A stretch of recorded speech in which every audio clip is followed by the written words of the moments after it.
ഉദ്ഘാടനത്തിന് വേണ്ടി ക്ഷണിച്ചുകൊള്ളുന്നു.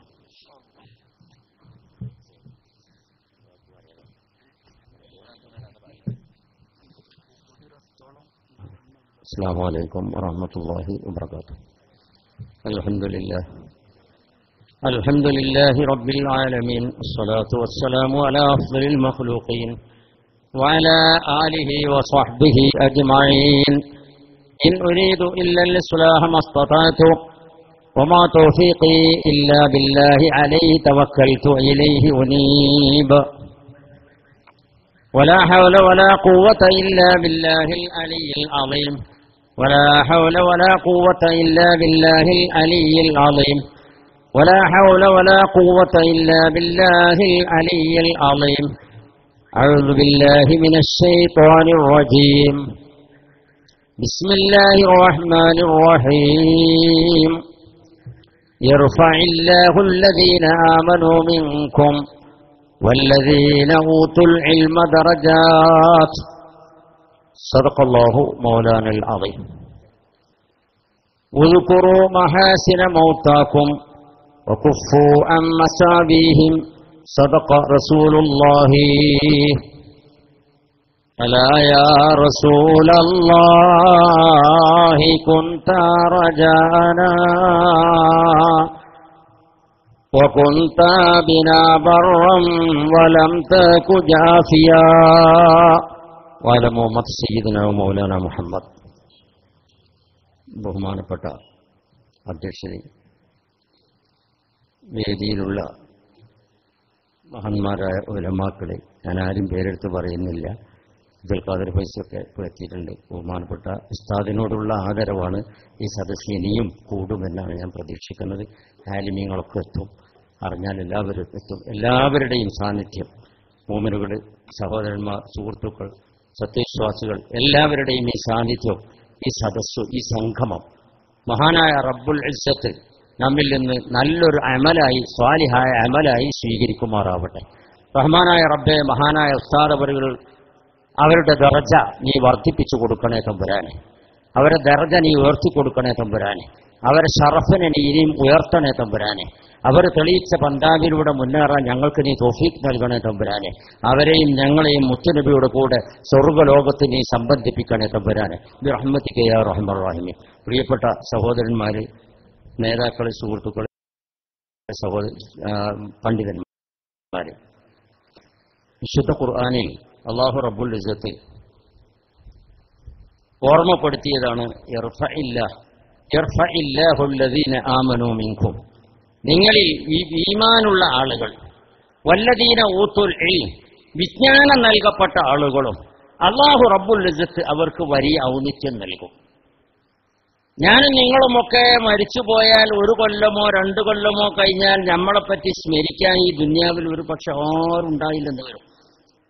പക്ഷേ അല്ലാഹുവിന്റെ ഇൽമ് ലഭിച്ചിട്ടുള്ള ഉന്നതൻ, ഈമാനും ഇൽമും ലഭിച്ചിട്ടുള്ള ഉന്നതന്മാരായ ആളുകൾ, അല്ലാഹു പറഞ്ഞു, യർഫഇല്ലാഹുല്ലദീന ആമനൂ മിൻകും, നിങ്ങളിൽ നിന്നും വിശ്വാസികളായ ആളുകൾ, വല്ലദീന ഊത്തുൽ ഇൽം, വിജ്ഞാനം നൽകപ്പെട്ടവരും, അവരെ അല്ലാഹു തആല ദറജാത്ത്, പടിപടിയായി അല്ലാഹു ഉയർത്തും. ആ ഔദിത്യമാണ് നമ്മൾ ഈ കാണുന്നത്. നിങ്ങൾക്കറിയാം, കേരളക്കരയിൽ ഒരുപാട് മഹാപണ്ഡിതന്മാർ വഫാത്തായി പോയിട്ടുണ്ട്. നമുക്കൊക്കെ പരിചയമുള്ള ആളുകൾ തന്നെ വഫാത്തായതുണ്ട്. മഹാനായ റയീസുൽ മുഹഖിഖീൻ കണ്ണിയത്ത് ഉസ്താദ്, അല്ലാഹു അവരെയും നമ്മളെയും സ്വർഗ്ഗലോകത്ത് ഒരുമിച്ച് കൂട്ടിത്തരുമാറാവട്ടെ. അവരുടെ ബറക്കത്ത് കൊണ്ട് അല്ലാഹു നമുക്ക് ദീർഘായുസ്സും ആഫിയത്തും നൽകുമാറാവട്ടെ, പാപമോചനം നൽകുമാറാവട്ടെ. അതുപോലെ തന്നെ മഹാനായ ശംസുൽ ഉലമ ഇ.കെ. ഉസ്താദ്, മഹാനവറുകളെ പറ്റി നിങ്ങൾക്കറിയാം, ഞാൻ ഒന്നും പറയുന്നില്ല. ആ മഹാനവറുകളെ സംബന്ധിച്ച് ലോക പണ്ഡിതൻ എന്ന് പറഞ്ഞത് കേരളക്കാരല്ല, മലയാളക്കാരല്ല, അറബികൾ തന്നെ പറഞ്ഞു ലോക പണ്ഡിതനാണെന്ന്. അറേബ്യയിൽ മക്കയിൽ ചെന്നപ്പോൾ സയ്യിദ് അലവി മാലിക്കി, നിങ്ങൾക്ക് അറിഞ്ഞിരിക്കും, മഹാനായ ശംസുൽ ഉലമയെ അങ്ങേയറ്റം ആദരിക്കുകയും ബഹുമാനപ്പെട്ടവരുടെ വടി ചുംബിക്കുകയുമായി ചെയ്തിരുന്നത്. എന്തേ കാരണമെന്നാൽ, മഹാനായ ശംസുൽ ഉലമയുടെ ഒരൊറ്റ ആയത്തിന്റെ വിശദീകരണവും ആ മുഖത്തിന്റെ ഹൈബത്തും അവരുടെ ഇബാദത്തും എല്ലാം കണ്ടോടുകൂടി പെട്ടെന്ന് ആളെ മനസ്സിലായി. പിന്നെ ഒന്നും പറയേണ്ടി വന്നില്ല. മഹാനവറുകളുടെ വടി തന്നെ അവർ ചുംബിക്കുകയായിരുന്നു. ഈ രീതിയിൽ മഹാന്മാർ ഇവിടെ കഴിഞ്ഞുപോയി. മഹാനായ കെ ഉസ്താദിനെയും കൂട്ടുമല ഉസ്താദിനെയും വാണിയമ്പലം ഉസ്താദിനെയും ഹൈദ്രോസ് മുസ്ലിയാരെയും നിങ്ങൾക്കൊക്കെ അറിയാമെങ്കിൽ ആ ഗണത്തിലെ ഏറ്റവും പ്രഗത്ഭനായ പണ്ഡിതനായിരുന്നു ബഹുമാനപ്പെട്ട ഉസ്താദ് ബഷീർ മുസ്ലിയാർ. മഹാനവറുകളുടെ കൂടെ കൊണ്ടോട്ടി ദർസിൽ ഒരു 3-4 വർഷം ഓതി പഠിക്കാൻ ഭാഗ്യം കിട്ടിയ ഒരു വ്യക്തി എന്ന നിലയ്ക്ക് അദ്ദേഹത്തിന്റെ നിർബന്ധത്തിന് വിധേയനായാണ് ഞാൻ ജാമ്യയിലേക്ക് പോകുന്നത്. ഞാൻ അങ്ങനെ പോകാനൊന്നും താല്പര്യമെടുത്ത ആളായിരുന്നില്ല. എന്നോട് പറഞ്ഞ് നീ ഒരു സിഹാഹുസിത്തെ കണ്ടു മരിക്കണമെന്നാണ് ഞാൻ ആഗ്രഹിക്കുന്നത്, അതുകൊണ്ട് നീ പോകണം എന്നാണ്. സിഹാഹുസിത്തെയും കണ്ടു മരിക്കണം, അതുകൊണ്ട് നീ പോകണം. ഞാൻ ആലോചിക്കുകയാണ്, അള്ളാഹു റബ്ബുൽ ഇസ്സത്ത് എനിക്ക് തന്നൊരു ഭാഗ്യം. മഹാനായ ഉസ്താദിന്റെ നിർദ്ദേശമില്ലെങ്കിൽ ഞാനന്ന് പോകൂല. എനിക്ക് അങ്ങനെയാണ് എന്റെ മനസ്സങ്ങനെ ഉണ്ടായിരുന്നു, എനിക്ക് പോകാനാവൂല എന്നുള്ള. പക്ഷെ ഉസ്താദിന്റെ നിർബന്ധത്തിന് വഴങ്ങി 3-4 വർഷം അവിടെ താമസിച്ചതിന് ശേഷം ഇനി ജാമ്യയിൽ പോകണമെന്ന് പറഞ്ഞപ്പോൾ ഞാൻ നിർബന്ധിതാവസ്ഥയിൽ ഉസ്താദിന്റെ വാക്ക് സ്വീകരിച്ചുകൊണ്ടാണ് ജാമ്യയിലേക്ക് പോയത്. അള്ളാഹുവിന്റെ മഹത്തായ അനുഗ്രഹത്താൽ നമുക്ക് ആഗ്രഹിക്കുന്ന ബഹുമാനപ്പെട്ട അബ്ദുസ്സമദ് പൂക്കോട്ടൂർ അവരുകൾ വന്നുകൊണ്ടിരിക്കുകയാണ്. ഇനി ഞാൻ ഉദ്ഘാടന കർമ്മം മാത്രം നിർവഹിക്കുള്ളൂ. ബർക്കത്തിന് വേണ്ടി ഏതാനും വാക്കുകൾ മാത്രം ഞാൻ പറയുള്ളൂ. ബഹുമാനപ്പെട്ട ഉസ്താദിന്റെ കൂടെ നിൽക്കാനുണ്ടായ ഭാഗ്യം, ആ ദർസിൽ പഠിക്കാനുണ്ടായ ആ ഒരു ഭാഗ്യം വലിയ ഭാഗ്യമായി ഞാനിപ്പോ കാണുകയാണ്. അതുകൊണ്ട് എനിക്ക് ഈ മഹാന്മാരായ പണ്ഡിതന്മാരൊക്കെ ബന്ധപ്പെടാൻ, മഹത്തായ സംസ്ഥയായ ജമിയത്തുൽ ഉലമയെ മനസ്സിലാക്കാൻ, അഹ്ലുസുന്നത്തുൽ ജമാഅത്ത് എന്താണെന്ന് മനസ്സിലാക്കാൻ ഇതിനൊക്കെ ഭാഗ്യമുണ്ടായി ഉസ്താദിന്റെ കൂടെ നിന്നതുകൊണ്ട്. ഒരു കേരളത്തിന്റെ വിവിധ ഭാഗങ്ങളിൽ വഹാബിസം അടിച്ചു കയറിക്കൊണ്ടിരുന്ന ഒരു സന്ദർഭമാണത്. നിങ്ങൾക്കറിയാം, വാണിയമ്പലം ഉസ്താദും EKS മുസ്ലിയാരും KV Muhammad മുസ്ലിയാരും MM Basheer മുസ്ലിയാരും ഇവരായിരുന്നു അതിനെ പ്രതിരോധിക്കാനുള്ളത്. അന്ന് ഒരുപാട് വേദികളിൽ ബഹുമാനപ്പെട്ട ഉസ്താദിന്റെ കൂടെ പോകാനും എനിക്ക് ഭാഗ്യം ലഭിച്ചിട്ടുണ്ട്. പ്രിയമുള്ള സഹോദരന്മാരെ, സത്യത്തിൽ പറഞ്ഞാൽ ഇന്നല്ല പ്രതിരോധം ഏറ്റവും വേണ്ടിയിരുന്ന സന്ദർഭം അന്നായിരുന്നു. ഏറ്റവും കൂടുതൽ പ്രതിരോധം ആവശ്യമുള്ള ടൈം.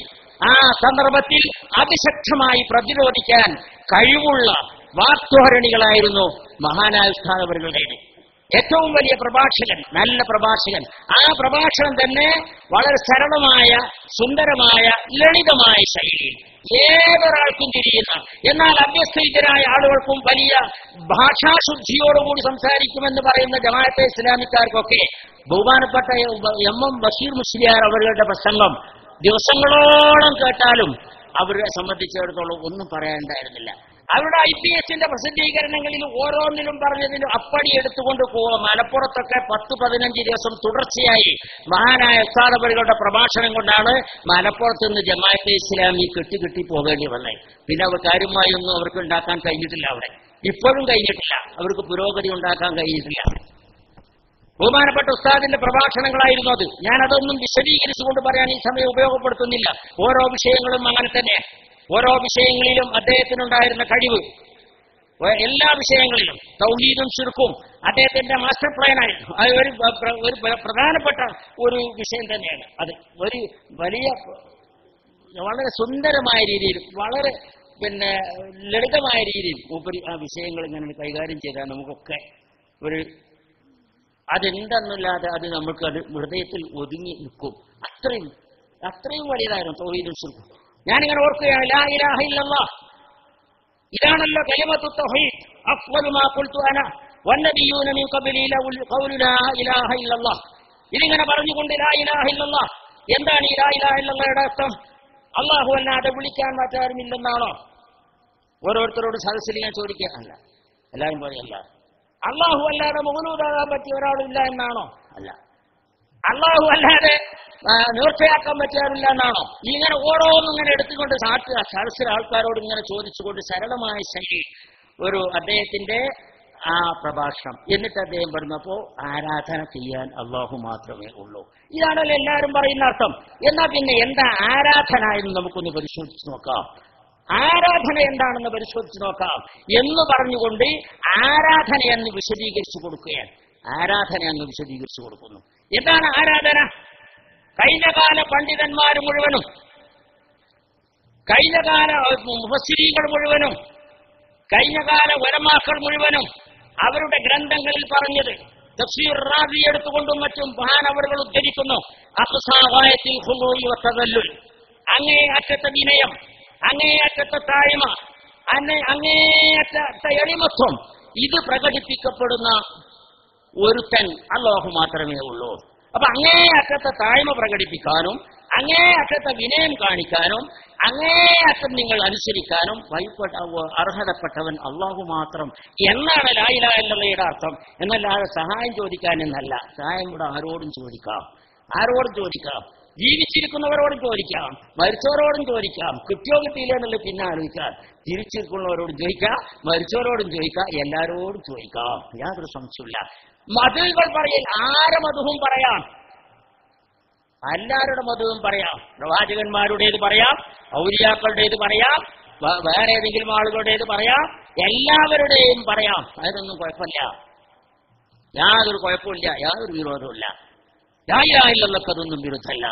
അതേ അവസരം മൗലൂദ് ഓതുന്നവൻ മുശ്രിക്ക്, മാല പാടുന്നവൻ മുശ്രിക്ക്, ഖാതീബ് ചൊല്ലുന്നവൻ മുശ്രിക്ക് എന്നൊക്കെ പറയുന്ന ആളുകളെ സംബന്ധിച്ചിടത്തോളം മഹാനവറുകളുടെ ഒരു പ്രഭാഷണം ഒരു പ്രദേശത്ത് ആ സരളമായ ശൈലിയിൽ ഒന്നങ്ങ് കഴിഞ്ഞാൽ പിന്നെ അതിനെ പ്രതിരോധിക്കാൻ വളരെ പ്രയാസമായിരുന്നു. അങ്ങനെയുള്ള ഒരു വാഗ്ധോരണിയും പ്രഭാഷണ കഴിവും അല്ലാഹു റബ്ബുൽ ഇസ്സത്ത് മഹാനവറുകളുടെ ദർജ വർദ്ധിപ്പിച്ചു കൊടുക്കുമാറാവട്ടെ. അദ്ദേഹത്തിന്റെ ശറഫ് അല്ലാഹു തആല വർദ്ധിപ്പിച്ചു കൊടുക്കുമാറാവട്ടെ. മഹാനവറുകളെയും നമ്മളെയും സ്വർഗ്ഗലോകത്ത് ഒരുമിച്ച് കൂട്ടിത്തരുമാറാവട്ടെ. ഇങ്ങനെയുള്ള ബഹുമാനപ്പെട്ട ഉസ്താദ് അവറുകൾക്ക് ഇവിടെ സ്വാഗത പ്രസംഗത്തിൽ സൈനുദ്ദീൻ ഫൈസ് സ്മരിച്ചതുപോലെ ഞാൻ ഓർക്കുകയാണ്, മഹാനായ ഉസ്താദിന്റെ ദർസിൽ ഓതുന്ന കാലത്ത് അതിനു മുമ്പും ഞാൻ ഒരു വർഷം ഒരു ദർസിൽ ഓതിയിരുന്നു. അന്നൊന്നും ഇല്ലാത്ത ഒരു പ്രത്യേകത, ഉസ്താദിന്റെ ദർസിൽ ചെന്നതിന് ശേഷം അരക്കൊല്ല പരീക്ഷ ഉണ്ടാവും, കൊല്ലപ്പരീക്ഷ ഉണ്ടാവും. എന്താ പരീക്ഷ നടത്തുന്നത്? ആരാണ്? KC ജമാലുദ്ദീൻ മുസ്ലിയാർ ഒക്കെ വന്നിട്ട് അവരാണ് പരീക്ഷ നടത്തുക. മാത്രമല്ല നെഹ്വുൽ വാലി, നിങ്ങളൊക്കെ പറഞ്ഞ നെഹ്വുൽ വാലി പല സ്ഥലത്തും കാണണ്ടാവും. മീസാനും അതുപോലുള്ള സഞ്ചാരമൊക്കെ ഉണ്ട്, മർമീന്റെ അസുരൊക്കെ പറഞ്ഞു. അതോടുകൂടി നെഹ്വുൽ വാലി പ്രത്യേകമായി ദർശനം വെക്കുമായിരുന്നു. നെഹ്വുൽ വാലി അതൊക്കെ എടുത്തിട്ട് ഒരു ചോക്കും അതുപോലെ പിന്നെ ബോർഡും ഒക്കെ വെച്ചിട്ട് പ്രത്യേകമായി ഓരോ വാക്കുകളും അതിന്റെ ഉൽപ്പത്തിയും കാര്യങ്ങളൊക്കെ വസ്തുനിഷ്ഠമാക്കി മനസ്സിലാക്കി തരുന്ന അതിന് നോട്ട് ബുക്ക് നിർബന്ധമായിരുന്നു. ഇപ്പൊ സ്കൂളിലൊക്കെ നമ്മൾ ഓരോന്നിനും ഒരു എക്സസൈസ് ബുക്കുകളൊക്കെ വേണ്ടിയിരുന്നല്ലോ. എന്ന മാതിരി കുറെ ടൈം ഈ പാവപ്പെട്ട മുതാലിമീങ്ങളുടെ കുറെ കാലം വെറുതെ പോകുന്നു എന്ന് ബഹുമാനപ്പെട്ട ഉസ്താദ് അവർ മനസ്സിലാക്കിയിരുന്നു. അതുകൊണ്ട് പെട്ടെന്ന് കാര്യങ്ങൾ മനസ്സിലാക്കി കൊടുക്കുന്നതിനുള്ള കുറുക്കുവഴി തന്ത്രങ്ങൾ അതിങ്ങനെ ആസൂത്രണം ചെയ്യുകയായിരുന്നു അദ്ദേഹത്തിന്റെ ജോലി. കുറെ ഇങ്ങനെ ദർസ് കഴിഞ്ഞാൽ ഇരുന്നിങ്ങനെ ആലോചിക്കുക. നല്ലൊരു ചിന്തകൻ, നല്ലൊരു സംഘാടകൻ, നല്ലൊരു സൂത്രധാരകൻ എല്ലാം കൂടിയായിരുന്നു ബഹുമാനപ്പെട്ട ഉസ്താദ്. അങ്ങനെ അതിനുള്ള സൂത്രങ്ങളൊക്കെ ആസൂത്രണം ചെയ്തുകൊണ്ട് അതിനുള്ള ഓരോ പോയിന്റുകളൊക്കെ ആസൂത്രണം ചെയ്തുകൊണ്ട് സ്വന്തം ദർസിൽ ആദ്യമായി അത് നടപ്പാക്കി. അത് നടപ്പാക്കുമ്പോൾ അതിന് പറ്റിയ ആളുകളെ അവരുമായി ബന്ധപ്പെടുത്തിയിട്ട് ഇവിടെ ഒരു അഹമ്മദ് കുട്ടി മുസ്ലിയാർ ഉണ്ടായിരുന്നു. എന്താ പാട് പറയാ, ഈ ഫറൂഖിന്റെ ഉള്ളിൽ കക്കോവിലൊരു അഹമ്മദ് കുട്ടി മുസ്ലിയാർ. അദ്ദേഹം ഇങ്ങനെയുള്ള ചില പുരോഗമന ചിന്താഗതി ഉള്ള ആളായിരുന്നു. മൂപ്പരി ഇടക്ക് പോകും, അവരിങ്ങോട്ട് വരും. ഈ ദർശമൊക്കെ ബന്ധപ്പെട്ടു വേണം, നല്ല ദർശം ഉണ്ടായിരുന്നു. ഇങ്ങനെയുള്ള കുറെ ആളുകളോട് KC ജമാലുദ്ദീൻ മുസ്ലിയാർ ഈ വിഷയത്തിൽ മൂപ്പരുമായിട്ട് ബന്ധമുണ്ടായിരുന്ന ആള്. അതുപോലെ തന്നെ ദർസിന്റെ ഇങ്ങനെയുള്ള പുരോഗതിയെക്കുറിച്ച് വളരെ കാലം ആലോചിക്കുകയും അങ്ങനെ ഒരു ജമിയത്തുൽ മുദർരിസീൻ ആ കാലഘട്ടത്തിൽ ബഹുമാനപ്പെട്ട ഉസ്താദ് നേതൃത്വം നൽകി കൊണ്ടുവരികയും ചെയ്തു. അത് അന്നത്തെ പല മുദർരിസുമാരുടെയും എതിർപ്പ് കാരണം പെട്ടെന്ന് അത് വിജയിക്കാൻ കഴിഞ്ഞില്ല. ഇന്നിപ്പോ എല്ലാവരും അംഗീകരിച്ച് ജമിയത്തുൽ മുദർരിസീന്റെ സംസ്ഥാന കമ്മിറ്റിയൊക്കെ സമസ്തയുടെ കീഴിൽ തന്നെ വന്നിട്ടുണ്ട്. പക്ഷേ ഇത് കൊല്ലങ്ങൾക്ക് മുമ്പ് ബഹുമാനപ്പെട്ട MM ബഷീർ മുസ്ലിയാർ ആലോചിക്കുകയും രൂപകൽപ്പന നടത്തുകയും ചെയ്തതായിരുന്നു. അങ്ങനെ ഇത് ഞാൻ ഈ സന്ദർഭം ഓർക്കുകയാണ്. അപ്പൊ ഒരുപാട് മുന്നിൽ സഞ്ചരിച്ച മഹാനായ ഉസ്താദ് വളരെയധികം മുമ്പിലായിരുന്നു. ബുദ്ധിപരമായി നമ്മളൊക്കെ ഒരുപാട് മുമ്പിലായിരുന്നു എന്ന് ഞാനിപ്പോൾ ഓർക്കുകയാണ്. അല്ലാഹു റബ്ബുൽ ഇസ്സത്ത് മഹാനവരുടെ ഷറഫ് വർദ്ധിപ്പിച്ചു കൊടുക്കുമാറാവട്ടെ. പ്രിയമുള്ള സഹോദരന്മാരെ, ഞാൻ ആലോചിക്കുന്നു, അങ്ങനെ ഞാൻ 60കളിൽ അവിടെ പഠിച്ചു. 70-ൽ ഞാൻ ജാമിഅ നൂരിയയിലേക്ക് എന്നെ ബഹുമാനപ്പെട്ട ഉസ്താദ് അയച്ചു. അതിനുശേഷം പിന്നെ അവിടെ 1-2 വർഷം, 1 വർഷം 1.5 വർഷമൊക്കെ പിന്നെ അവിടെ ഉണ്ടായിട്ടുള്ളൂ. പിന്നെ ബഹുമാനപ്പെട്ടവർ കടമേരിയിലേക്കാണ് പോയി. കടമേരിയിൽ ചെന്നതിന് ശേഷം, കൊല്ലം കൃത്യമായി പറയാൻ എനിക്ക് ഓർമ്മല്ല പോകുന്നു. അങ്ങനെ കടമേരിയിൽ ചെന്നതിന് ശേഷം ബഹുമാനപ്പെട്ട ഉസ്താദ് അവറുകൾ അവിടെ ഉസ്താദ് ആഗ്രഹിച്ച രീതിയിലുള്ള ഒരു സിലബസ് അവിടെ വെച്ചു. ആ സിലബസിന്റെ മെച്ചമാകാം നിങ്ങൾ ഇന്ന് റഹ്മാനികളെ നോക്കൂ. റഹ്മാനികൾ നിങ്ങൾക്ക് പരിചയപ്പെട്ടാൽ അവര് ഭൗതിക രംഗത്ത് കഴിവുള്ളവരാണ്.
ഉയരുകയായി സംഘമായി വളരുകയായി സത്യദീനിൻ പൊരുളുകളിൽ വന്ന തിങ്ങൾ പാലഞ്ചും തങ്ക ചൂവൽ ദീനിൻ വന്ന തിങ്ങൾ പാലഞ്ചും തങ്ക ചൂവൽ അൾമൂടി വളർത്തിയതല്ലേ അതുമായി സമസ്തയിതല്ലേ അൾമൂടി വളർത്തിയതല്ലേ അതുമായി സമസ്തയിതല്ലേ ഈ പ്രസ്ഥാനത്തിൽ ആവാം കൽപ്പാണ്ടാവും നീവാവാ ഈ പ്രസ്ഥാനത്തിൽ ആവാം കൽപ്പാണ്ടാവും നീവാവാ മാനി നിന്നും കൊല്ലാൻ മൂവന്ന കൊടിയും നന്നായി മാനി നിന്നും കൊല്ലാൻ മൂവന്ന കൊടിയും നന്നായി വാടാമല്ലിപ്പൂവാൻ അത് ചേരുണ്ടീനിൻ കണ്ണാൽ വാടാമല്ലിപ്പൂവാൻ അത് ചേരുണ്ടീനിൻ കണ്ണാൽ പാറും പുണ്യക്കൊടികൾ എൻ സത്യസമസ്ത കൊടികൾ പാറും പുണ്യക്കൊടികൾ എൻ സത്യസമസ്ത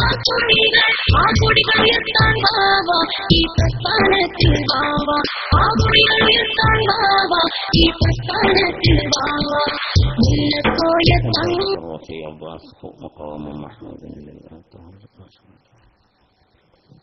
സഹോദരന്മാര്, അങ്ങനെ ഞാൻ പറഞ്ഞു കൊണ്ടുവന്നത് റഹ്മാനിയയിൽ അദ്ദേഹം ഉദ്ദേശിച്ച രീതിയിൽ തന്നെ ഒരു പുതിയ സിലബസ് അദ്ദേഹം നടപ്പാക്കുകയായിരുന്നു. ആധുനിക അറബിയും അതോടൊപ്പം തന്നെ യഥാർത്ഥമായ ഖുർആനിന്റെ ഭാഷ, പഴയ ഭാഷ, സാഹിത്യ സമ്പുഷ്ടമായ ആ അറബിയും ഇന്നത്തെ ഇംഗ്ലീഷും മറ്റു ഭാഷകളൊക്കെ കൂട്ടിക്കലർത്തിക്കൊണ്ടുള്ള ആധുനിക അറബിയും രണ്ടും പഠിപ്പിക്കപ്പെടുന്നതോടൊപ്പം വിദ്യാർത്ഥികൾക്ക് SSLC പഠിക്കാനും അതിനുശേഷം +1, +2 ഡിഗ്രി പഠനങ്ങൾ ലഭിക്കുവാനും പറ്റുന്ന രീതിയിലുള്ള ഒരു സംവിധാനം അവിടെ അദ്ദേഹം എടുത്തുണ്ടാക്കി. ഇതെന്തുകൊണ്ടെന്ന് ചോദിച്ചാൽ അന്നൊക്കെ അത്യാവശ്യം ഒരു ഇംഗ്ലീഷൊക്കെ വായിക്കാൻ അറിയുന്നവർക്കൊക്കെ സുന്നിയാകാൻ മടിയായിരുന്നു. ഓരൊക്കെ ഒന്നുമില്ലെങ്കിൽ പഴയ കാലത്ത് ജീവിച്ചും വളർന്നതും ഉമ്മയും ഉപ്പയും കുടുംബങ്ങളൊക്കെ സുന്നിയാണെങ്കിലും സുന്നിയാണെന്ന് പറയാൻ ഒരു മടിയായിരുന്നു. ഈ മടി വരാൻ കാരണം എന്താ? സുന്നികൾക്ക് ഇതൊന്നും അറിയില്ല എന്നുള്ള ഒരു ഒപ്പാണ്. അതുകൊണ്ട് സമൂലമായ മാറ്റം ഈ രംഗത്ത് വരണമെന്ന് ഉത്കടമായി ആത്മാർത്ഥമായി ബഹുമാനപ്പെട്ട ഉസ്താദ് അവர்கள் ആഗ്രഹിച്ചതിന്റെ ഫലമാണ് അദ്ദേഹം റഹ്മാനിയയിൽ അത് നടപ്പാക്കിയത്. അങ്ങനെ റഹ്മാനിയയിൽ അത് നടപ്പാക്കിയിരുന്ന റഹ്മാനികളായ പണ്ഡിതന്മാരെ നിങ്ങൾക്ക് കാണാം. അവര് എന്തിനും കഴിവുള്ളവരാ. അങ്ങനെ പിന്നെ അദ്ദേഹം മലപ്പുറം ജില്ലയിൽ SMFന്റെ ആഭിമുഖ്യത്തിൽ, ഒരുപാട് പറയണ്ടേ SMFന്റെ കഥകളൊക്കെ, ഞാൻ അതിൽ കടക്കുന്നില്ല. ദാറുൽ ഹുദ അദ്ദേഹം ആഗ്രഹിച്ചതുപോലെ ഒരു മതപണ്ഡിതനെ ആവശ്യമായാൽ അദ്ദേഹത്തെ സ്കൂളിലെ അധ്യാപകനാകാനും കോളേജിലെ പ്രൊഫസറാകാനും വേണ്ടി വന്നാൽ അദ്ദേഹത്തിന് ഒരു MLA ആകാനും മന്ത്രിയാകാനും ജനപ്രതിനിധിയാകാനും ഡൽഹിയിൽ പോകാനും തിരുവനന്തപുരത്ത് പോകാനും എന്ന് വേണ്ട എല്ലാ മേഖലയിലും അദ്ദേഹം എത്താൻ കഴിയണം. അതോടൊപ്പം അദ്ദേഹം മുദരിസാവാനും പറ്റണം, കാളിയാവാനും പറ്റണം, മുഫ്തിയാകാനും പറ്റണം. ഈ രീതിയിൽ നമ്മുടെ സമൂഹത്തെ വളർത്തിയെടുത്തെങ്കിൽ മാത്രമേ സുന്നത്ത് ജമാഅത്തിന് ഇവിടെ നിലനിൽക്കാൻ കഴിയുമെന്ന് അദ്ദേഹം മനസ്സിലാക്കി. അതിന്റെ അടിസ്ഥാനത്തിലാണ് അദ്ദേഹവും ബഹുമാനപ്പെട്ട ഡോക്ടർ യു ബാബുട്ടിയാജി CH ഹൈദ്രോസ് മുസ്ലിയാർ അവർ മൂവരുടെയും ഖബറിനെ അല്ലാഹു തആല പ്രകാശിപ്പിക്കുമാറാവട്ടെ. അവരുടെ ഓരോ പ്രവർത്തനങ്ങൾക്കും അല്ലാഹു റബ്ബുൽ ഇസ്സത്ത് ഹസനാത്തുകൾ വർദ്ധിപ്പിച്ചു കൊടുക്കുമാറാവട്ടെ. പ്രിയമുള്ള സഹോദരന്മാരെ, ബഹുമാനപ്പെട്ട MM ബഷീർ മുസ്ലിയാരായിരുന്നു അതിന്റെ മുഴുവനും ബുദ്ധി. അദ്ദേഹമാണ് അത് മുഴുവനും തയ്യാറാക്കിയത്, ആ കരിക്കുലം തയ്യാറാക്കിയത്. അങ്ങനെ കരിക്കുലം തയ്യാറാക്കി അതിന്റെ പ്രഥമ പ്രിൻസിപ്പാളായി അവിടെ ജോലി തുടങ്ങി, ആ സ്ഥാപനം തുടങ്ങി. അത് 12 വർഷം കഴിഞ്ഞ് അതിന്റെ ആദ്യത്തെ ഖനി പറിക്കുന്നതിന് മുമ്പ് തന്നെ അദ്ദേഹം വഫാത്തായെങ്കിലും ഞാൻ ഓർക്കുന്നത് ഈ ലോകം നിലനിൽക്കുന്ന കാലത്തോളം അദ്ദേഹത്തിന്റെ സ്മാരകമായി ദാറുൽ ഹുദ ഇവിടെ നിലനിൽക്കുകയാണ്. അവിടെ വെച്ച് ഒരു കുട്ടി വിദ്യാഭ്യാസം നുകരുന്നുവെങ്കിൽ ശരഈയായ ഇൽമും അതോടൊപ്പം ഭൗതിക വിദ്യ പഠിച്ച് ലോകത്തിന്റെ മുക്കുമൂലകളിൽ ഏത് കോണിലും മതത്തെക്കുറിച്ച് പ്രസംഗിക്കാനും പ്രബോധനം ചെയ്യാനും എഴുതാനും വായിക്കാനും അതുപോലെ ക്ലാസ് നടത്താനും പ്രാഗൽഭ്യമുള്ള ഒരു വ്യക്തി അവിടെ നിന്ന് പുറത്തിറങ്ങുന്നുവെങ്കിൽ അതിന്റെ നല്ലൊരു വിഹിതം ബഹുമാനപ്പെട്ട ഉസ്താദിന് ലഭിക്കും എന്നത് യാഥാർത്ഥ്യമാണ്, സത്യമാണ്. കാരണം മുത്തുനബി പറഞ്ഞിട്ടുണ്ട്, മൻ സന്ന ഫിൽ ഇസ്ലാമി സുന്നതൻ ഹസന ഫലഹു അജ്റുഹാ വഅജ്റു മൻ അമില ബിഹാ. ഈ സുന്നി ദീനിൽ ആരെങ്കിലും ഒരു നല്ല കാര്യം നടപ്പാക്കിയാൽ അതനുസരിച്ച് പ്രവർത്തിച്ച് നന്നായി വരുന്നവരുടെ പ്രതിഫലത്തിന്റെ അതുപോലുള്ളൊരു പ്രതിഫലം അതിവിടെ നടപ്പാക്കിയവരും ഉണ്ടാകും എന്ന് മഹാനായ ബഷീർ ഉസ്താദ് അവർകൾ അവരുടെ ഖബറിലേക്ക് അതിന്റെ പ്രതിഫലം എത്തിക്കൊണ്ടിരിക്കുമെന്നാണ് ഞാൻ വിശ്വസിക്കുന്നത്. അള്ളാഹു എത്തിച്ചു കൊടുക്കുമാറാവട്ടെ. മാനവരുടെ നിത്യസ്മാരകമായി ദാറുൽ ഹുദ ഇവിടെ പരിലസിക്കും. ഇന്ന് ബഹുമാനപ്പെട്ട ചെറുശ്ശേരി ഉസ്താദ് നേതൃത്വം നൽകിയിരുന്ന മഹത്തായ സ്ഥാപനം നിങ്ങൾക്കറിയാൻ, ഞാനതൊന്നും പരിചയപ്പെടുത്തണ്ടല്ലോ. ദാറുൽ ഹുദ ഇവിടെ പറയേണ്ട ആവശ്യമില്ല. മഹാനായ ബഷീർ ഉസ്താദാണ് അതിന്റെ തല എങ്കിൽ ബഷീർ മുസ്ലിയാരെ മനസ്സിലാക്കാൻ ഇതിലപ്പുറമൊന്നും വേണ്ടതില്ലല്ലോ. ബഹുമാനപ്പെട്ട ഉസ്താദ് അവരുകളായിരുന്നു അത്. വളരെ ചെറുപ്പത്തിൽ തന്നെ സമസ്ത മുസാവറയിൽ അംഗത്വം ലഭിച്ചവരെ കൂട്ടത്തിൽ ബഷീർ മുസ്ലിയാരെക്കാൾ പ്രായം കുറഞ്ഞവർ ആ കാലഘട്ടത്തിൽ ഉണ്ടാവില്ല. അത്രയും അദ്ദേഹത്തിന്റെ യോഗ്യതയായിരുന്നു അത്. മഞ്ചേരി ഞാൻ ഓർക്കുകയാണ്, SMF വിളിച്ചുകൂട്ടിയ വലിയ ഒരു ഉലമാ ഉമറ കോൺഫറൻസിൽ ഇവിടെ രാഷ്ട്രീയമായ സുന്നികളും രാഷ്ട്രീയം എന്നൊക്കെ പറഞ്ഞിട്ടുള്ള കളികൾ നടക്കുന്ന സന്ദർഭത്തിൽ ചുരുതുരാ ചോദ്യങ്ങൾ ഇങ്ങനെ വന്നുകൊണ്ട് മഹാനായ ബഷീർ മുസ്ലിയാർ വേദിയിൽ സരളമായി സുന്ദരമായി ഓരോന്നും ഉരുളക്കുപ്പരി എന്ന നിലക്ക് മറുപടി ഇങ്ങനെ കൊടുത്തുകൊണ്ടിരുന്നപ്പോൾ ആ സദസ്സിൽ ഇന്നും ജീവിച്ചിരിക്കുന്ന വണ്ടൂർ ഹൈദരാലി എണീറ്റ് വന്നുകൊണ്ട് പറഞ്ഞു, ഇത് സമസ്തയിലെ കമ്പ്യൂട്ടറാകുന്നു. കമ്പ്യൂട്ടറൊന്നും വെക്കിയാൽ മതില്ല, അപ്പോൾ വരുമല്ലോ. അതാണ് അദ്ദേഹം പറഞ്ഞു, ഇത് കമ്പ്യൂട്ടറാകുന്നു. എന്ത് ചോദിച്ചാലും അവിടെ മറുപടിയാ, എല്ലാത്തിനും അവിടെ മറുപടിയാ. ഈ രീതിയിലുള്ള ബുദ്ധിരാക്ഷസൻ, ഏറ്റവും വലിയ ബുദ്ധിരാക്ഷസൻ, വളരെ തന്ത്രജ്ഞൻ എല്ലാമായിരുന്നു ബഷീർ മുസ്ലിയാർ.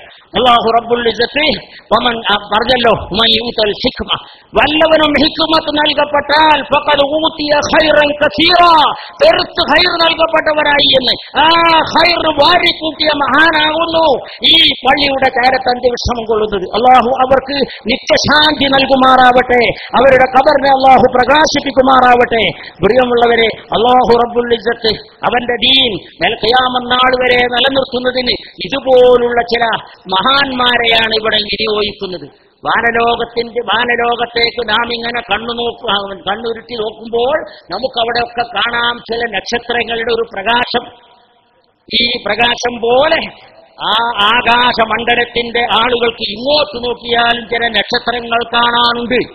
ഈ നക്ഷത്രങ്ങളെ സംബന്ധിച്ച് പരിശുദ്ധ ഹദീസിൽ പഠിപ്പിക്കപ്പെടുന്നത് ഇത് പണ്ഡിതന്മാരാകുന്നു എന്നാണ്. ഇവിടുത്തെ പണ്ഡിതന്മാർ നമ്മൾ അങ്ങോട്ട് നോക്കിയാൽ കാണുന്നു ഈ പണ്ഡിതന്മാർ. ആ നക്ഷത്രങ്ങളെ പറ്റി മുത്തുനബി സല്ലല്ലാഹു അലൈഹി വസല്ലമ തങ്ങൾ പറഞ്ഞത് അസ്ഹാബി കന്നുജൂം, എന്റെ സഹാബാക്കൾ നക്ഷത്രങ്ങളാണ്. അത് നിങ്ങൾക്ക് പ്രകാശമേകും, ആ പ്രകാശത്തെ പിന്തുടർന്നുകൊണ്ട് നിങ്ങൾക്ക് പോകാം എന്നതുപോലെ ഭൂമുഖത്തിലുള്ള പ്രകാശം മഹാന്മാരായ പണ്ഡിതന്മാരാണെങ്കിൽ ആ പ്രകാശത്തെ പിന്തുടർന്നുകൊണ്ട് നമുക്ക് മുന്നേറാം. അല്ലാഹു റബ്ബുൽ ഇസ്സത്ത് അതിനു വേണ്ടി തന്ന പ്രകാശമാണ്. ആ പ്രകാശം അല്ലാഹുവിന്റെ നൂറാണ്. അല്ലാഹുവിന്റെ നൂർ, അല്ലാഹുവിന്റെ റസൂൽ പരിശുദ്ധമായ ദീനിനെ സംബന്ധിച്ച് നമുക്ക് പഠിപ്പിച്ചു തന്നിട്ടുണ്ടെങ്കിൽ ആ ദീൻ പഠിക്കുന്ന അത് ഒരു നൂർ, അല്ലാഹുവിന്റെ ഇൽമിനെ പറ്റി നൂർ എന്നാ പറയുക. നൂർ, ആ നൂറാണ് ആ പ്രകാശിക്കുന്നത്. വഖാലൽ ഇൽമു നൂറുല്ലാഹി ഹഖാ എന്ന് പറഞ്ഞിട്ടുണ്ട്. ഇമാം ഷാഫി തങ്ങളോട് ഉസ്താദ് പറഞ്ഞു കൊടുത്തതാണ് നൂറുല്ലാഹ്, ഇൽമു നൂറുള്ളയാണെന്ന്. അള്ളാഹുവിന്റെ നൂറാണ്, ആ നൂറാണ് ഈ പ്രകാശിക്കുന്നത്. ആ പ്രകാശമാകുന്നു ബഹുമാനപ്പെട്ട ഉസ്താദിലൂടെ അതുപോലുള്ള മഹാരഥന്മാരായ നമ്മുടെ കഴിഞ്ഞകാല നേതാക്കളിലൂടെ നമ്മളിവിടെ കണ്ടിരുന്നത്. ആ കൂട്ടത്തിൽ അഗ്രേസരനായ മഹാനായ ബഷീർ ഉസ്താദിന് അനുയോജ്യമായ സ്മാരകങ്ങൾ എവിടെയും പൊന്തിയിട്ടില്ലെങ്കിലും അദ്ദേഹത്തിന്റെ നിത്യസ്മാരകമായി ദാറുൽ ഹുദയും അതുപോലെ തന്നെ കടമയിൽ റഹ്മാനിയ അറബി കോളേജും നിലകൊള്ളുമെന്ന് ഈ സന്ദർഭം ഞാൻ ഓർക്കുകയാണ്, നിങ്ങളുടെ ശ്രദ്ധയിൽപ്പെടുത്തുകയാണ്. ബഹുമാനപ്പെട്ട ഉസ്താദ് അവർക്ക് ഒരു സ്മാരകം എന്ന നിലയ്ക്ക് ഏറനാട്ടിന്റെ എലിമാറിൽ ഞാൻ പ്രവർത്തിച്ചു കൊണ്ടിരിക്കുന്ന വൈജ്ഞാനിക കോംപ്ലക്സിൽ എം ബഷീർ മുസ്ലിയാർ തഹ്ഫീദുൽ ഖുർആൻ കോളേജ് എന്ന പേരിൽ ഒരു കോളേജ് ഞാൻ സ്ഥാപിച്ചിട്ടുണ്ട്. എന്നെങ്കിലും ആ പേരൊന്ന് സ്മരിക്കപ്പെടട്ടെ എന്ന് കരുതിക്കൊണ്ട് ആ പേര് പറഞ്ഞുകൊണ്ടുള്ള ഒരു കോളേജ് ഞാൻ അവിടെ സ്ഥാപിച്ചിട്ടുണ്ട് എന്ന് ഈ സന്ദർഭം ഓർക്കുകയാണ്. ആ കോളേജിന്റെ ഉദ്ഘാടനത്തിന് വേണ്ടി അതിലുള്ള കുട്ടികളെയും ഉസ്താദുമാരെയും ഒക്കെ ആയിട്ട് ഞാൻ ഒരു പ്രാവശ്യം ഇവിടെ വന്നിരുന്നു. പിന്നെ എപ്പോഴും വരാൻ കഴിയാറില്ല, എപ്പോഴെങ്കിലുമൊക്കെ പോകുമ്പോൾ ഇവിടെ ഇറങ്ങാറുണ്ട്.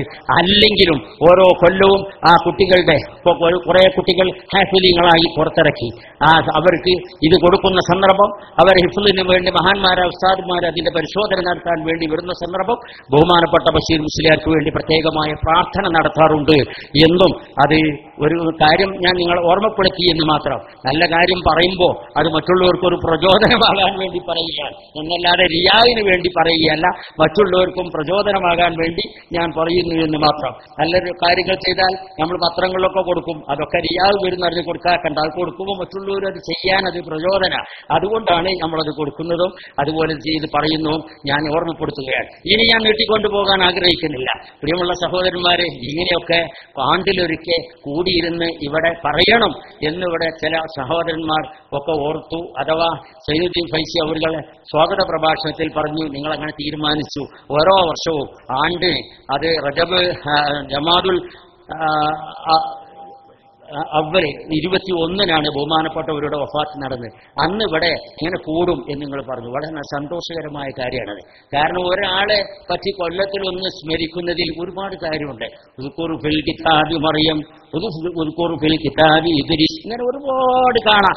അവരെ പരിശുദ്ധ ഖുർആനിലൂടെ അവരുടെ കഥകൾ, അവരുടെ ചരിത്രങ്ങൾ, അവരുടെ സച്ചരിതങ്ങൾ നിങ്ങൾ ഓർക്കുകയും അത് വിവരിച്ചു കൊടുക്കുകയും ചെയ്യുക എന്നുള്ള പറയുന്നത് വളരെ നല്ലതാണ്. നല്ലവരുടെ ചരിത്രം മറ്റുള്ള ആളുകൾക്ക് നന്നാകാൻ അത് ഉപകരിക്കും. എന്ന് നിങ്ങൾ നോക്കൂ, ബഹുമാനപ്പെട്ട ഉസ്താദ് അവറുകൾ അന്ന് വളരെ മുമ്പ് മുന്നോട്ട് വെച്ച അത് ആ സമന്വയ വിദ്യാഭ്യാസത്തിന്റെ ആ മഹത്തായ പ്രസ്ഥാനം പലരും അത് എതിർത്തിരുന്നു. നമ്മളൊക്കെ തന്നെ എതിർത്തിരുന്നെങ്കിൽ ബഹുമാനപ്പെട്ട ഉസ്താദിനെ ഇന്ന് 100% എല്ലാവരും അംഗീകരിച്ചു കഴിഞ്ഞു. എല്ലാവരും അംഗീകരിച്ചു. പിന്നെ വാഫി വന്നു. ഞാനൊക്കെ വാഫി നടത്തുന്നവനാണ്. അത് കഴിഞ്ഞ അപ്പോൾ പിന്നെ ജൂനിയർ കോളേജുകൾ വന്നു. എല്ലാവരും ഇത് തന്നെ, മുഴുവൻ സമന്വയ വിദ്യാഭ്യാസം. അവിടെയൊക്കെ സ്കൂളിൽ പോകുന്നു, ഡിഗ്രി ഉണ്ട്, +1 ഉണ്ട്, +2 ഉണ്ട്, മറ്റ് ഭാഷാ പഠനമുണ്ട്. എത്രത്തോളം അവരെ കേരള അടിസ്ഥാനത്തിൽ സ്പോർട്സ് വരെ അവർ നടത്തുന്നു. ഇപ്പോൾ എല്ലാം നടത്തുന്നുണ്ട്, സ്പോർട്സ് വരെ നടത്താൻ തുടങ്ങി. എല്ലാം ഉണ്ട്. കേവല സാഹിത്യ മത്സരം മാത്രമല്ല, എല്ലാം നടത്താൻ തുടങ്ങി. ബഹുമാനപ്പെട്ട ബഷീർ മുസ്ലിയാർ ആഗ്രഹിച്ചു ഈ രീതിയിൽ ഇവിടെ വരണം. അതുകൊണ്ട് ഇപ്പൊ എന്തുണ്ടായി അറിയങ്ങളെ, ഇവിടുത്തെ വഹാബിയും മൗദൂദിയും ഇവിടെ ആശയപ്രചാരണം നടത്താൻ ഇറങ്ങിയിട്ട് കാര്യമല്ല. അവർ തന്നെ തട്ടി തുടങ്ങി. വഹാബി 8 or 9 ഒക്കെ ആയി, മൗദൂദി എന്തൊക്കെയോ ആയി പോയിട്ട് ഇപ്പോ ഏക സിവിൽ കോഡ് വരെ നടപ്പാക്കണം എന്ന് വാദിക്കുന്നിടത്ത് എത്തി. എന്റെ അല്ല, അവർ അഭ്യസ്തവിദ്യരായിരുന്നു, വിദ്യാഭ്യാസമുള്ളവരാണെന്ന് പറഞ്ഞ് അതൊക്കെ പൊളിഞ്ഞുപോയി. ഇന്നിപ്പോ നമ്മളെ എത്രയോ സ്റ്റേഷൻ പിന്നിലാണ് അവരുണ്ട്. നമ്മളൊരുപാട് മുന്നിലെത്തി. നിങ്ങൾ ഡൽഹിയിൽ പോയി നോക്കി, അവിടെയൊക്കെ വാഫികളും ഉദവികളുമാ എല്ലാ സ്ഥലത്തും കാണും. അവിടെയൊക്കെ ഡോക്ടറേറ്റ് എടുത്തുകൊണ്ട് നടക്കുന്നതൊക്കെ എല്ലാവരും ഉദവികൾ, വാഫികൾ, ഫൈസികളൊക്കെയാണ് ഇപ്പോ ഡോക്ടറേറ്റ് നേടുന്നത്. ഒക്കെ എല്ലാം ഉന്നത വിദ്യാഭ്യാസമുള്ളവരായി മാറി. ഇവർ വിദ്യാഭ്യാസത്തിന്റെ ആൾക്കാരെന്ന് പറഞ്ഞാൽ ഒന്നുമില്ല. ഇന്ന് സമസ്ത കേരള ജമീയത്തുൽ ഉലമ ഇവിടെ എഞ്ചിനീയറിംഗ് കോളേജ് നടത്തുകയാണ്. വിദ്യാഭ്യാസത്തിന് ഇതാണ് ഇവരെന്നൊക്കെ പറഞ്ഞില്ല, അവർ എഞ്ചിനീയറിംഗ് കോളേജ് നടത്തുകയാണ്. ആർട്സ് ആൻഡ് സയൻസ് കോളേജുകൾ ഒരുപാട് നടത്തുന്നു. ഒരുപാട് കോളേജുകളൊക്കെ അവരെ കയ്യിൽ തന്നെ. ഈ ഒരു മാറ്റം ഇവിടെ ഉണ്ടാക്കാൻ കഴിഞ്ഞെങ്കിൽ ആ മാറ്റത്തിന് ആദ്യമായി തന്നെ തിരയിളക്കിയത് മഹാനായ എം ബഷീർ മുസ്ലിയാർ അവറുകളായിരുന്നുവെങ്കിൽ മഹാനവറുകളെ പറ്റി നിങ്ങൾക്ക് മനസ്സിലാക്കാനാണ് ഞാനത് പറഞ്ഞത്. ആ ചിന്തയും ആ കഴിവും ആ വിപ്ലവ വീര്യവും എല്ലാം തന്നെ കൈമുതലാക്കി അദ്ദേഹം ഇവിടെ പ്രവർത്തിച്ചപ്പോൾ സമസ്തയുടെ പ്രവർത്തനവും വളരെ ശാസ്ത്രീയമാക്കിയിരുന്നു എന്ന് ഞാൻ നിങ്ങളെ ഓർമ്മപ്പെടുത്തുകയാണ്. വിദ്യാഭ്യാസ ബോർഡ് ഏറ്റവും ശാസ്ത്രീയമായാണ് പ്രവർത്തിക്കുന്നത്. ലോകത്തെ ഏറ്റവും വലിയ വിദ്യാഭ്യാസ ഏജൻസിയാണെന്ന് സമസ്ത കേരള ഇസ്ലാമിക വിദ്യാഭ്യാസ ബോർഡ്. അതിനൊക്കെ ശാസ്ത്രീയവൽക്കരിക്കുന്ന വിഷയത്തിൽ ബഷീർ മുസ്ലിയാരുടെ ചിന്തയും ബഷീർ മുസ്ലിയാരുടെ നിർദ്ദേശങ്ങളും വളരെ വിലപ്പെട്ടതായിരുന്നു. നിങ്ങൾക്കറിയാം, മലപ്പുറത്ത് വെച്ച് 1-2 സമ്മേളനങ്ങളൊക്കെ നടന്നു. സമസ്തയുടെ സമ്മേളനത്തിൽ കഴിഞ്ഞ കാലത്ത് ഒരു മഹാസമ്മേളനം നടന്ന് 4 പ്രശ്നങ്ങൾ കഴിഞ്ഞ് ഒന്നായിട്ട് തിരിഞ്ഞു പോകലായിരുന്നെങ്കിൽ 1-2 ദിവസമൊക്കെ നീണ്ടു നിൽക്കുന്ന വിധത്തിലുള്ള ക്യാമ്പുകൾ നടത്തി. ക്യാമ്പ് നടത്തി എന്ന് മാത്രമല്ല, ബഹുമാനപ്പെട്ട ബഷീർ മുസ്ലിയാരുടെ നിർദ്ദേശപ്രകാരം ഇവിടെ ആ കടലുണ്ടിപ്പുഴയിൽ വിപുലമായ രീതിയിലുള്ള ഏർപ്പാടുകൾ ഒരുക്കി അവിടെ ഭക്ഷണമൊക്കെ തയ്യാറാക്കി പൊതിഞ്ഞിട്ട് അവിടെ തന്നെ ഇരുത്തിയിട്ട്, ഇന്നിപ്പോ നിങ്ങൾക്ക് അത് പറയുന്ന ഒരു പുതുമയുണ്ടാവില്ല, ഭക്ഷണ പൊതി വിതരണം ചെയ്യലൊക്കെ. ബഹുമാനപ്പെട്ട ബഷീർ മുസ്ലിയാർ വേദിയിൽ നിന്നിട്ട് ഒറ്റ കുട്ടി അനങ്ങാൻ പാടില്ല, അവിടെ തന്നെ ഇരിക്കണം. ക്യാമ്പിൽ ആണ് പറയുന്നത്, നിസ്കാരം അവിടെ തന്നെ എല്ലാവരും ഇരിക്കുക. എന്നിട്ട് അവിടെ തന്നെ ഇരുന്നിട്ട് നിസ്കാരം കഴിഞ്ഞിട്ട് ദ്വാ കഴിഞ്ഞ് അവിടെ ഇരിക്കുന്ന ആളുകളെ ഒരു തലക്ക് നിന്ന് ഒരാൾ പൊതി ഇങ്ങനെ കൊടുത്ത് എല്ലാവർക്കും എത്തിയിരുന്നു. ഞാനിത് പറഞ്ഞത് ഇന്നതൊരു പുതുമയല്ല, പക്ഷേ അന്ന് വളരെ പുതുമയുള്ളതായിരുന്നു. വളരെ അച്ചടക്കത്തോടെ വളരെ സമാധാനപരമായി നൊടിയിടയ്ക്ക് എല്ലാവർക്കും ഭക്ഷണം ലഭിച്ചു. ഇതൊക്കെ അന്ന് ബഷീർ മുസ്ലിയാർ കണ്ടെടുത്ത നല്ല പരിപാടികളായിരുന്നുവെങ്കിൽ ഞാനതും ഓർക്കുകയാണ്, ഇനി പറയുന്നില്ല. എന്നാൽ ഇങ്ങനെയുള്ള മഹാന്മാരുടെ മധുകൾ പറയുന്നത് വലിയ നേട്ടമാണ്, ഗുണമാണ്. ആർക്കും ഞമ്മക്കും നേട്ടമാണ്, ഓർക്കും നേട്ടം. അതാപ്പതില്ലേ, ഞമ്മക്ക് പറഞ്ഞാൽ നമുക്ക് ഗുണം, അവർക്കും നേട്ടം. മഹാനായ റസൂലുള്ളാഹി സ്വല്ലല്ലാഹു അലൈഹി വസല്ലമ തങ്ങളുടെ മുമ്പിലൂടെ ഒരു മയ്യിത്ത് ഇങ്ങനെ കൊണ്ടുപോയ സന്ദർഭത്തിൽ പുണ്യവാളന്മാരായ സഹാബാക്കറാം പറഞ്ഞു, അദ്ദേഹത്തിന്റെ മധുകൾ പറഞ്ഞു, നല്ല ആളായിരുന്നു എന്നുള്ള മധു പറഞ്ഞു. അപ്പൊ നബി പറഞ്ഞു ഖദ് വജബത് പറഞ്ഞു. പിന്നെ കുറെ കഴിഞ്ഞപ്പോൾ അതുപോലെ സംഭവം പിന്നെയും ഉണ്ടായി. വേറൊരു മയ്യിത്ത് കൊണ്ടുപോയി. അപ്പോൾ ആ മയ്യത്തിനെ പറ്റി ഇവർക്ക് അങ്ങനെയൊന്നും അഭിപ്രായമല്ല, അദ്ദേഹം അത്ര മെച്ചമുള്ള ആളല്ല എന്നുള്ള അഭിപ്രായമാണ് അവർക്കൊക്കെ ഉള്ളത്. അത് പറഞ്ഞപ്പോഴും നബി പറഞ്ഞു ഖദ് വജബത്. വിഷയങ്ങൾ പെട്ടെന്ന് ഇടപെട്ട് കാര്യങ്ങൾ മനസ്സിലാക്കുന്നതിലൊക്കെ ചാടി വീഴുന്ന പ്രകൃതക്കാരനായിരുന്നു മഹാനായ ഉമർ ഇബ്നുൽ ഖത്താബ് റളിയല്ലാഹു അൻഹു. ഉമർ ഇബ്നുൽ ഖത്താബ് റളിയല്ലാഹു അൻഹു നബിയോട് പറയും, നബിയെ നിങ്ങൾ പണ്ട് പറഞ്ഞു ഖദ് വജബത്ത് ഒരു സംഭവത്തിൽ, ഇപ്പോഴും പറഞ്ഞു ഖദ് വജബത്ത്. എന്താണ് ഈ ഖദ് വജബത്ത്? നമുക്കത് മനസ്സിലായിട്ടില്ല. ഉടനെ തന്നെ അല്ലാഹുവിന്റെ റസൂൽ പറഞ്ഞു കൊടുക്കുന്നു, അന്തും ശുഹദാഉല്ലാഹി ഫിൽ അർളി, നിങ്ങളൊക്കെ ഈ ഭൂമുഖത്ത് അല്ലാഹുവിന്റെ സാക്ഷികളാണ്. നിങ്ങൾ അന്നൊരു മയ്യിത്ത് കൊണ്ടുപോകുമ്പോൾ നിങ്ങൾ പറഞ്ഞത് അദ്ദേഹം നല്ല മനുഷ്യനാണെന്നാണ്. അപ്പൊ ഈ ഭൂമുഖത്തുള്ള നിങ്ങൾ മുഴുവനും അദ്ദേഹത്തിന്റെ നന്മയ്ക്ക് സാക്ഷ്യം വഹിക്കുകയാണെങ്കിൽ അല്ലാഹുവിന്റെ കോടതിയിൽ നിങ്ങളുടെ സാക്ഷിത്വ മൊഴി അനുസരിച്ചുകൊണ്ട് തന്നെയാണ് കേസ് തീർപ്പാക്കപ്പെടുക. അതുകൊണ്ട് തന്നെ അദ്ദേഹത്തിന് സ്വർഗം നിർബന്ധമായി എന്നാണ് ഞാൻ പറഞ്ഞതെന്ന് മുഹമ്മദുർ റസൂലുള്ളാഹി അല്ലാഹുവിന്റെ റസൂൽ വിശദീകരിച്ചു. രണ്ടാമത്തെ ആളിനെ സംബന്ധിച്ച് നിങ്ങൾ ചോദിച്ചോ, നബി പറഞ്ഞോ, അത് നബി വിശദീകരിച്ചു കൊടുക്കുന്നു. നിങ്ങൾ അദ്ദേഹത്തെ പറ്റി മോശമായ അഭിപ്രായമാണല്ലോ നടത്തിയത് എങ്കിൽ അത് വജബത്, അദ്ദേഹത്തിന് നരകവും വാജിബായി, നിർബന്ധമായി, അതിലിനി മാറ്റമില്ല എന്നാണ് ഞാൻ പറഞ്ഞതെന്ന് മഹാനായ റസൂലുള്ളാഹി സ്വല്ലല്ലാഹു അലൈഹി വസല്ലമ തങ്ങൾ പറഞ്ഞപ്പോൾ ഒരു കാര്യം മനസ്സിലായി. ഒരാളെ പറ്റി നല്ലവൻ നല്ലവൻ നല്ലവൻ എന്ന് നമുക്ക് പറയാൻ പറ്റുന്നുവെങ്കിൽ അത് വെറുതെ ഉണ്ടാകൂല. വെറുതെ ഒരാൾ നല്ലതെന്ന് പറയില്ല, ഉണ്ടെങ്കിൽ തന്നെ പറയുള്ളൂ, അല്ലെങ്കിൽ പറയില്ല. വെറുതെ ആരും പറയില്ല. നല്ലവനാണെങ്കിൽ തന്നെ നല്ലവൻ പറയുള്ളൂ. അങ്ങനെ പറയുകയാണെങ്കിൽ ആ മനുഷ്യനെ അതുകൊണ്ട് ഗുണമുണ്ട്. ഇതാണ് ഇബ്രാഹിം നബി അലൈഹിസ്സലാം അല്ലാഹുവിനോട് പ്രാർത്ഥിക്കുന്നു,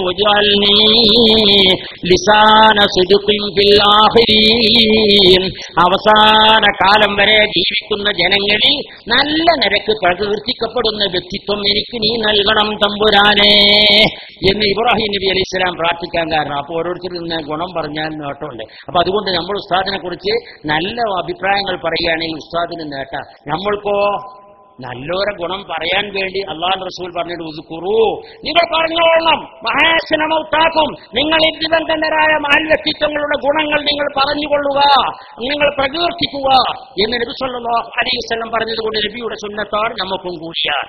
അതുകൊണ്ട് പ്രിയമുള്ള സഹോദരന്മാരെ, ഇങ്ങനെ ഒരു തീരുമാനമുണ്ടായെങ്കിൽ വളരെ നല്ലതാണ്. അന്ന് നമുക്ക് കൂടാം, അവരുടെ ഖബർ സിയാറത്ത് ചെയ്യാം, അവർക്ക് വേണ്ടി പ്രത്യേക പ്രാർത്ഥനകൾ നടത്താം, അവരെ സ്മരിക്കാം, അവരുടെ കുടുംബത്തെ സ്മരിക്കാം, അവരെല്ലാവരുടെയും സഹകരണത്തോടുകൂടി, നാട്ടുകാരുടെയൊക്കെ സഹകരണത്തോടുകൂടി അത്തരം സുഹൃതങ്ങൾ നമ്മുടെ നാട്ടിൽ ഇനിയും ഉണ്ടാക്കാൻ വേണ്ടി നമുക്ക് കൂട്ടായി അദ്ദേഹത്തിന്റെ വഴിയെ നമുക്കും നീങ്ങാം. അല്ലാഹു റബ്ബുൽ ഇസ്സത്ത് തൗഫീഖ് നൽകുമാറാവട്ടെ. നാട്ടിലെമ്പാടുമുണ്ടായിരുന്ന ഇസ്ലാമിക പ്രവർത്തനങ്ങൾക്ക് നേതൃത്വം നൽകിയിരുന്ന ഉസ്താദുകൾ ശോഷിച്ചു പോകുന്ന ദർസിൽ കയറി ചെന്ന ഇദ്രോസ് മുസ്ലിയാരും ഉസ്താദും കൂടി അനാരോഗ്യം വളരെ ഉള്ള സന്ദർഭത്തിലും ബാപ്പുട്ടിയാലിയും കൂടി കയറിപ്പോകാറുണ്ടായിരുന്നു. ദർസിൽ ചെന്നിട്ട് എന്താ നിങ്ങൾ ദർസ് ഇങ്ങനെ മോശം കാരണം പണമില്ല, ആരും തരാനില്ല എന്നൊക്കെ പറഞ്ഞ സന്ദർഭത്തിൽ വഴി നിർദ്ദേശിച്ചു കൊടുക്കുമായിരുന്നു. വഴി പണം ഉണ്ടാക്കാനുള്ള വഴി ആരും അലോസരപ്പെടുത്താതെ ശല്യപ്പെടുത്താതെ അങ്ങനെ ദർശനം ഉണ്ടാക്കിയിരുന്നത് പത്രത്തിൽ വരില്ല, ചാനലിൽ വരില്ല, ഒന്നും ഉണ്ടാവില്ല. അതേ അവസരം ഇത് ആ കാറിൽ കറുത്തൊരു കാറുണ്ടായിരുന്നു ബാബുട്ടിയാജിക്ക്. ആ കാറിൽ പോകുന്ന ഈ മൂന്നാളുകളും അവിടെ ഉള്ള പാവപ്പെട്ട കുറച്ച് കാരണന്മാർ മാത്രമേ ഇത് അറിയൂ. ഇങ്ങനെ എത്ര എത്ര ദർസുകളാണ് അദ്ദേഹം ഇവിടെ ശക്തിപ്പെടുത്തിയത്, എത്ര ദർസാണ് ശക്തിപ്പെടുത്തിയത്, എത്ര മദ്രസയാണ് അടച്ചുപൂട്ടാൻ ഒരുങ്ങിയിരുന്ന മദ്രസകൾക്ക് സാമ്പത്തികമായ വരുമാനമുണ്ടാക്കി കൊടുത്തത് ആരും അറിയാതെ, ആ ശബ്ദങ്ങളില്ലാതെ കോലാഹലങ്ങളില്ലാതെ ആ രീതിയിൽ വളരെ നന്നായി ദീനിനു വേണ്ടി ഖിദ്മത്തെടുത്ത് ആ ഖിദ്മത്തിൽ മെഴുകുതിരി പോലെ അലിഞ്ഞലിഞ്ഞുകൊണ്ടാണ് ബഹുമാനപ്പെട്ട ഉസ്താദ് അവர்கள் വഫാത്തായത്. എപ്പോഴും ആ പോകുന്ന സന്ദർഭത്തിൽ നേരത്തിന് ഭക്ഷണം കിട്ടൂല, മര്യാദക്ക് ഗുളിക കഴിക്കാൻ പറ്റില്ല, അങ്ങനെ എപ്പോഴും മിൻസിൽ കുത്തിവെച്ചുകൊണ്ട് അങ്ങനെ അങ്ങനെ അങ്ങനെ ആ ശരീരം അങ്ങ് മെഴുകുതിരി പോലെ സമൂഹത്തിന് വേണ്ടിയാണ് അത് ഹോമിക്കപ്പെട്ടത് എന്ന് ഈ സന്ദർഭം ഞാൻ ഓർക്കുകയാണ്. അല്ലാഹു റബ്ബുൽ ഇസ്സത്ത് അർഹമായ പ്രതിഫലം കൊടുക്കുമാറാവട്ടെ. അവരെ കൺകുളിർക്ക് കാണുന്ന രീതിയിലുള്ള പ്രതിഫലം പരലോകത്ത് അല്ലാഹു തആല കൊടുക്കുമാറാവട്ടെ. അദ്ദേഹത്തിന്റെ ഹസനാത്തുകൾ അല്ലാഹു വർദ്ധിപ്പിച്ചു കൊടുക്കുമാറാവട്ടെ. അദ്ദേഹത്തിന്റെ ഒരു വിനീത ശിഷ്യൻ എന്ന നിലക്ക് കടപ്പാടുകൾ നിർവഹിക്കാൻ കഴിയാറില്ലെങ്കിലും പ്രാർത്ഥിക്കാൻ കഴിയാണ്ട് റഹ്മാനായ റബ്ബേ, ബഹുമാനപ്പെട്ട ഉസ്താദ് അവർക്ക് നീ പരലോകത്തെ ജീവിതം ധന്യമാക്കി കൊടുക്കണം തമ്പുരാനെ, ഐശ്വര്യ സമ്പൂർണ്ണമാക്കി കൊടുക്കണേ തമ്പുരാനെ. ഞങ്ങൾക്കൊക്കെ ഇൽമ പകർന്നു തന്ന, ഞങ്ങൾക്ക് റൂട്ട് നിർദ്ദേശിച്ചു തന്ന, ഞങ്ങൾക്ക് യഥാർത്ഥമായ വഴി കാണിച്ചു തന്ന ഉസ്താദ് അവരെ ഞങ്ങളുടെ മുമ്പിൽ സ്വാലിഹീങ്ങളുടെ മുത്തഖീങ്ങളുടെ ഇമാമാക്കി പരലോകത്തിൽ ഈ കാണിച്ചു തരണേ തമ്പുരാനെ. ഉത്തരബിയുടെ